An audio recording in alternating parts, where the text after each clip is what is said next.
तो ना जाने मेरे परिवार पे कोई टोना जादू कर दिया है कि कोई भूत प्रेत कर दिया है, पता नहीं।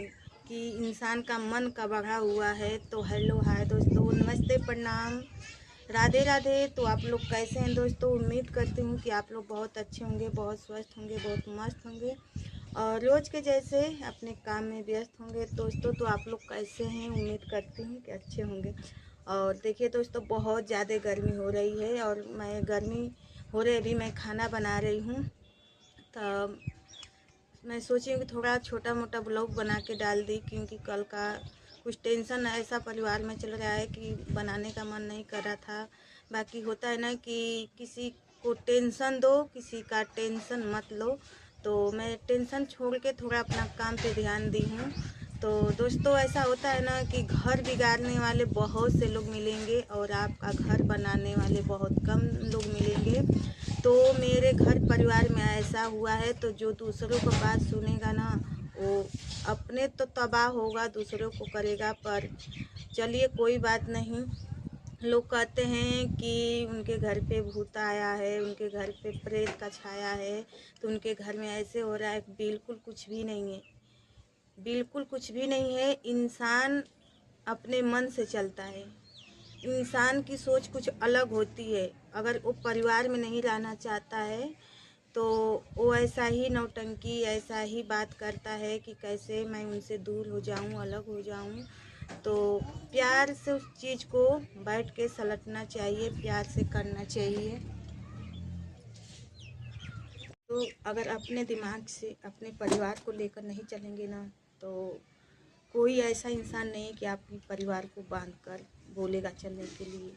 ठीक है, तो ऐसे ही मेरे परिवार में हो रहा है कि कुछ लोग ऐसे हैं, अपना घर तो बिखर बिखर तितिल बितिल कर दिए हैं और वही लोग हमारे भी परिवार में लग गए हैं। तो मैं तो यही कहूँगी कि पहले आप अपना घर देखिए, फिर से अपना देखिए कि नहीं, हमारे साथ क्या हो रहा है, मेरे परिवार में क्या हो रहा है। तब दूसरे के घर परिवार में आग लगाना चाहिए। तो दोस्तों, आग लगाने वाले तो साइड हो जा रहा है, पर आग धधक रही है, परिवार में धधक रही है, परिवार वाला झेल रहा है। तो कोई बात नहीं, हम तो ज़्यादा कुछ नहीं बोलूँगी, पर ऐसा नहीं करना चाहिए किसी को।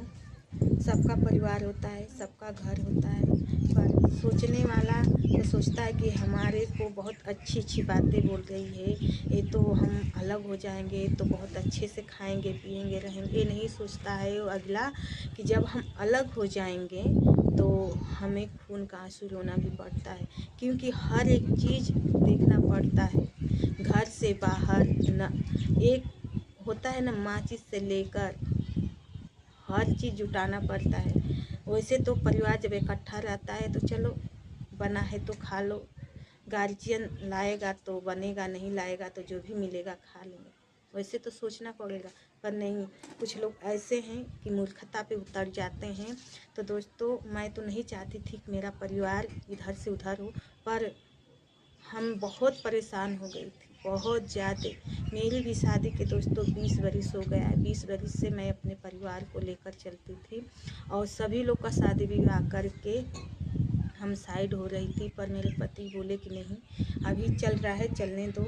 और पति मेरा कभी बात ही नहीं सुने, इस मैटर में कभी बात नहीं सुनते थे कि नहीं, परिवार से हम अलग हो जाएं और तुम अलग बनाओ खाओ, कभी ऐसा नहीं सोचे हैं। पर हालात कुछ ऐसी हो जाती हैं, अपने ऊपर जो बीतता है सहन हो जाता है। जब बच्चे पे बात आती है तो एकदम मेरी शक्ति ख़त्म हो जाती है, मैं बर्दाश्त नहीं कर पाती हूँ। मैं अपने आप को एकदम वो हो जाती हूँ कि क्या बताएं। मैं सोचती हूँ हमें कोई 2 थप्पड़ मार ले, 10 गाली दे दे, हम बर्दाश्त कर लेंगे, पर मेरे बच्चे लोग को कोई कुछ ना बोले। हाँ, गलत बच्चा कर रहा है तो उस पर मैं नहीं बोलूँगी कि आप मत बोलिए, पर जहाँ खाने पीने का चीज़ है और उड़ने पहनने का चीज़ है तो आप उसमें बोलेंगे, कुछ कहेंगे तो बर्दाश्त नहीं होगा। बच्चे हैं, अभी उन लोग को खाने की उम्र है और उसमें आप ताक झाक लगाएंगे कि कितना खा रहा है, क्या कर रहा है, इतना ले रहा है, तो अच्छी बात नहीं है। तो दोस्तों, मेरे परिवार में ऐसा ही है, ऐसा ही चल रहा है। तो मैं कभी बर्दाश्त नहीं कर पाऊँगी। और इसी की वजह से मैं वीडियो भी सही से नहीं डाल रही हूँ दोस्तों। बहुत टेंशन हो रहा है। मैं खुद खाना बना रही हूँ, अपना खाना बना रही हूँ, फिर भी मैं खा नहीं पा रही हूँ। हमें खा ही नहीं जा रहा है, टेंशन हो रहा है। मेरी सासू माँ बहुत तकलीफ़ें झेली हैं, बहुत ज़्यादा। मेरे ससुर जी बचपन में, मेरे हस्बैंड जी बचपन में थे तभी 10-12 साल के थे तभी एक्सपायर कर गए। तब से मेरी सास अपने बच्चों को कैसे कैसे कमा कर खिला कर पाल पोस के बड़ा की। और जब शादी ब्याह बेटा बेटी की कर दी तो फिर वही दुख उनको पास वापस आ गया है।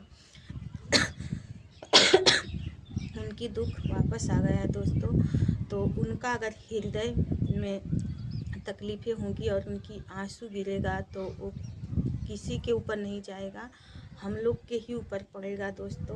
पर क्या करें, हम मजबूर हैं। मैं अपने सास को बोल रही हूँ कि आप मेरे में ही खाइए, हमारे में ही रहिए। अगर 2 बेटा बेटी हैं तो अगर एक में नहीं जम रहा है तो मेरे में खाइए। जो भी नमक रोटी मैं दे रही हूँ खाइए, पर दोस्तों नहीं खा रही हैं।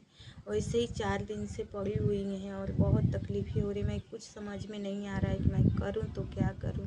अगर मैं अपने बच्चे लोग को कहीं लेकर जा भी रही हूँ तो फिर भी हमारा ही नुकसान है, किसी और का नहीं है। अगर वो खाएंगी नहीं तो उनकी तबीयत ख़राब होगी, बहुत से झंझटें होगी। तो बताइए क्या, आप ही लोग राय दीजिए कि मैं क्या करूं। मैं तो अगर वो भी, मेरी देवरानी भी अलग हो गई, हम भी अलग हो गए, तो ना उसके में खा रहे हैं, ना बना कर खा रही हैं, ना हमारे में ही खा रही हैं। बहुत टेंशन हो गया है। मैं करूं तो क्या करूं, कुछ समझ में नहीं आ रहा है।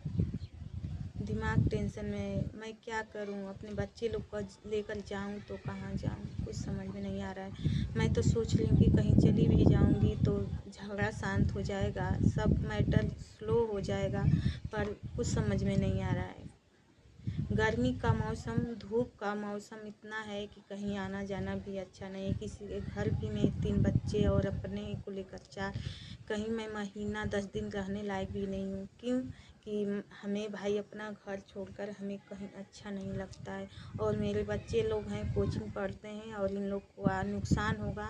तो अगर बच्चे लोग अपने स्वास्थ्य के लिए अगर बच्चे लोग का नुकसान होगा तो अच्छी बात नहीं है। तो दोस्तों मैं ज़्यादा कुछ नहीं कहूँगी, जो समझ में आ रहा है मैं आप लोग को बता रही हूँ। और मैं ज़्यादा बोलने लायक नहीं हूँ क्योंकि मैं टेंशन में चल रही हूँ। अब कोई समझाने वाला नहीं दिख रहा है। जो भी आग लगाने वाला था आग लगाकर साइड हो गया और सास बहू में पूरा जम के होने लगी। मज़ा लेने वाले मज़ा ले रहे हैं साइड से, आप अपने में एकदम आग लगाकर उसमें घी डालते रहो, आग धधकती जा रही है। तो दोस्तों नमस्ते, प्रणाम। मैं ज़्यादा कुछ नहीं कर पाऊँगी, बस आप लोग सपोर्ट करिए। यहाँ पर देखिए हमारी मम्मी खट मिठा के लिए आम छील रही है। यहाँ पर मेरा भाई आम काट रहा है। देखिए दोस्तों, इतना बड़ा बड़ा आम है। यही आम 50 रुपया का है।